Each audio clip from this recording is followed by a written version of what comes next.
حضرات السلام علیکم. الحمدللہ سید رضوی SRT2 لکھنؤ اس وقت کربلا میں موجود ہے. سامنے آپ حضرت عباس علیہ السلام کا روضے کا گنبد دیکھ رہے ہیں، اور یہ بین الحرمین کا راستہ ہوتے ہوئے یہ سامنے امام حسین علیہ السلام کا روضہ ہے. تو جیسے کہ اس سے پہلے ویڈیو میں بھی آپ کو دکھایا تھا کہ ہماری کوشش رہتی ہے کہ روضے کے قریب سے قریب ہوٹل فراہم کرایا جائے. تو یہ روضے کے بہت ہی قریب ہوٹل ہے اور دونوں روضے یہاں سے دکھ رہے ہیں. آپ سبھی ہماری دعاؤں میں شامل ہیں.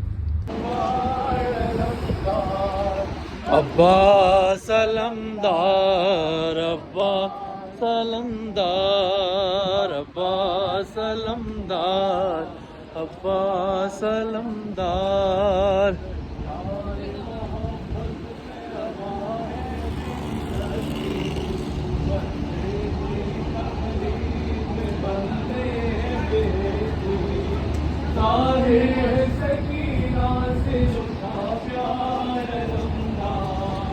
عباس علمدار، عباس علمدار، عباس. تجھ سے ہی سکینہ کو تھا پانی کا سہارا، جانانی کس درد سے تھا اس نے پکارا.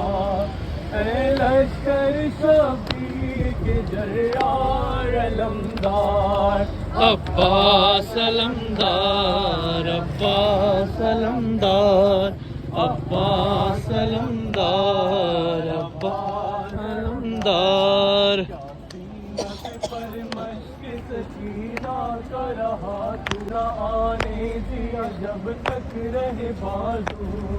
ظاہر ہے سکینہ سے جو تھا پیار علمدار. عباس علمدار، عباس علمدار، عباس علمدار، عباس علمدار. دریائے محبت بس میرا واہ ہے تیری کشتی، بچے تیری تخلیق میں بنتے ہیں بہشتی.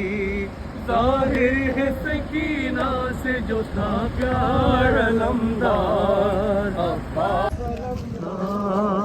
تک ہے زبانوں پہ علمدار، دار علمدار، عباس علمدار، عباس علمدار. کرب و بلا کی خاک پخوں میں ڈوبے ہوئے دو ہاتھ پڑے ہیں. کرب و بلا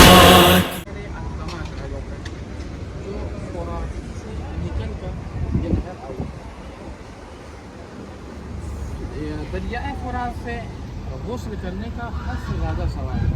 روایت ہے کہ جو انسان دریائے فرات سے غسل کر کر امام حسین علیہ السلام کی زیارت کے لیے آئے، اللہ اس کے تمام گناہوں کو بخش دیتا ہے اور ایک ملک کو بھیجتا ہے کہ جا کے اس زائر سے، اس زیارت کرنے والے سے یہ کہے کہ اب تم اپنی زندگی کو نئے سرے سے شروع کرو، گزشتہ تمہارے سارے گناہ معاف کر دیے گئے. اور اس وقت حتیٰ جو ہوٹل وغیرہ میں بھی ہم جو پانی استعمال کرتے ہیں وہ فرات ہی کا پانی، یعنی گویا کہ آپ اگر غسل کر رہے ہیں وہ فرات ہی کے پانی سے غسل کر رہے ہیں.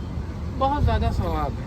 لیکن آپ تصور کیجئے، ابھی آپ کے سامنے یہ چھوٹی سی نہر دکھ رہی ہے کہ جو کسی زمانے میں فرات سے اس طریقے سے متصل تھی کہ یہ پورا صرف پانی اور پانی تھا، یعنی اتنا پانی تھا.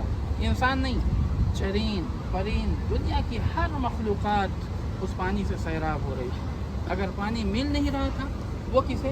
وہ اہل بیت علیہ الصلوۃ والسلام. اور آپ تصور صرف کیجئے کہ ایک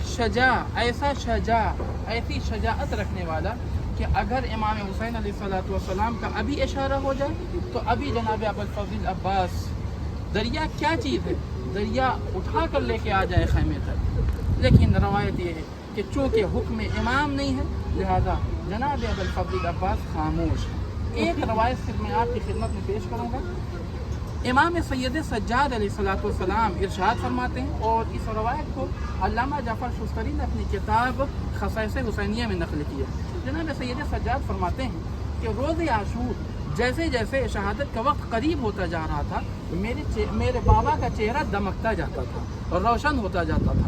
लेकिन 5 मौके ऐसे आए हैं कि ये 5 मौके ऐसे थे कि मेरे बाप ने बेसाख्ता गिरिया किया है। गिरिया का ये आलम था कि ऐसा लग रहा था कि अभी रूह कफ़स हंसरी से परवाज़ कर जाएगी। पहला मरहला कि जब जनाब अली अकबर इमाम हुसैन अलैहिस्सलाम की खिदमत में हाजिर हुए, तो दे दीजिए, रवायत कहती है अभी इधर मरने का तस्करा हुआ, ऐसा लग रहा था कि इमाम हुसैन अलैहिस्सलाम की आंखें ढलक गई हों, जैसे जिसमें रूह न हो, और एक मर्तबा बस एक ही बात अपनी ज़बान से कह रहे थे, ए बेटा, अरे मैं तुझे कैसे मरने की इजाज़त दे दूँ, तू तो मेरे नाना की निशानी है, जब भी मैं अपने नाना की ज़ियारत का मुश्ताक होता था, ए बेटा तेरी ज़ियारत करता था।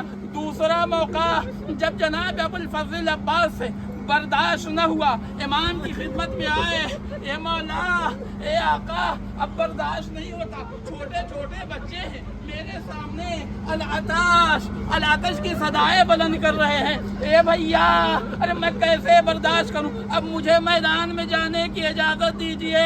रवायत के फ़िक्रे हैं, इमाम हुसैन ने जनाब अबुल फज़ल अब्बास को इजाज़त तो दे दी, मगर जैसे ही अबुल फज़ल अब्बास आगे बढ़े, हमीद इब्न मुस्लिम कहता है, मैंने देखा अरे हुसैन ज़मीने करबला पर बैठ गए, हाथों को मलते थे, वाह क़िल्लता नासिरा, वाह मज़लूमा, वाह अब्बासा का नारा लगा रहे थे। और तीसरा वो मौका जब जनाब अबुल फज़ल अब्बास ने आवाज़ दी, या आखा अदरिकनी, ए भैया ये मेरी मदद को। और रवायत कहती है, अरे इमाम, अरे डायरेक्ट इमाम जनाब अबुल फज़ल अब्बास तक न पहुँचे, अरे कभी गिरते थे, उठते थे, गिरते थे, उठते थे, कमर पर हाथ रखे, अलान इनका सराजारी, ए भैया कुछ सुझाई नहीं देता, ए भैया तुम्हारे जाने से तुम्हारे भाई की कमर। और इधर ये जो बाग है, पूरा जो खजूरों का बाग है, इमाम जाफ़र सादिक़ अलैहिस्सलाम जब अपने जद्द मज़लूम की ज़ियारत के लिए आए थे, तो ये जिसका बाग था उसका मेहमान हुए, जबकि उसे इमाम अपने आप को पहचानवाना नहीं चाह रहे थे, लेकिन वो इमाम को बहुत अच्छी तरह पहचानता है, और उसने ये पूरा बाग इमाम जाफ़र सादिक़ अलैहिस्सलाम को हदिया कर दिया कि सन 1991 में सद्दाम ने इस पूरे बाग को ख़राब कर दिया, यानी पूरे जो दरख्त थे सबको उखड़वा दिया, और इसको पूरा मैदान बनवा दिया।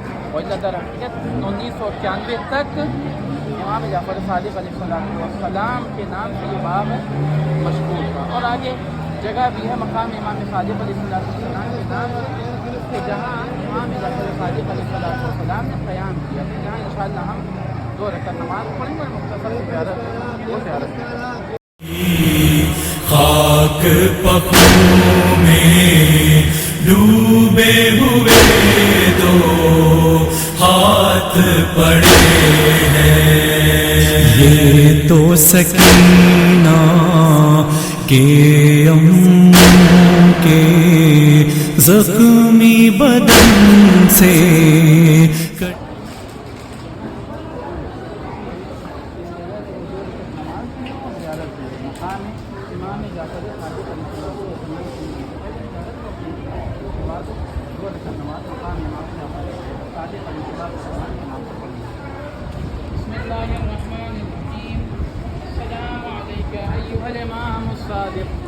अस्सलामु अलैका अय्युहल वसीयुल नातिक़, अस्सलामु अलैका अय्युहल फातिक़ुर रातिक़। दुनिया वालों जान लो कि मेरे जद्द मज़लूम इमाम हुसैन शहीद किया गया। अब उसके बाद वहाँ से जो इमाम पूछ करेंगे वो करबला आएंगे और अपने जद के जो कातिलीन हैं या उस कत्ल से राज़ी रहने वाले हैं, उन सब से इमाम हुसैन अलैहिस्सलातु वस्सलाम के खून का बदला लेंगे। इसी उन्वान से ایک مقام یہاں کے اوپر بنایا گیا ہے، مقام امام